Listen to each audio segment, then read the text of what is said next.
The 1911 Triangle Shirtwaist Fire. On the afternoon of March 25, 1911, tragedy struck New York City in the most horrific way. The Triangle Shirtwaist Factory, located on the top floors of a 10-story building in Manhattan, was engulfed in flames.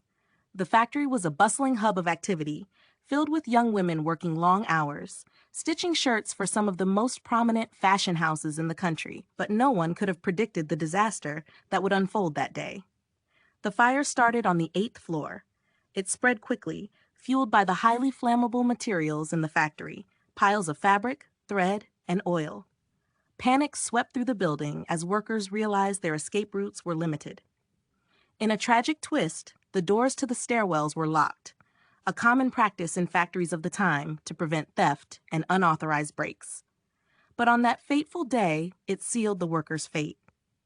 As the flames climbed, some workers leaped from the windows, desperate to escape the smoke and fire. Others, trapped on the higher floors, could only watch helplessly as the fire consumed the building. Within minutes, the fire brigade arrived, but the fire was too intense, and the ladders only reached the 6th floor. It was a nightmare of helplessness, and by the time the flames were finally extinguished, 146 lives were lost, most of them young immigrant women in their late teens and early 20s. The fire sent shockwaves throughout the nation. It exposed the harsh conditions in factories, the disregard for workers' safety, and the need for change.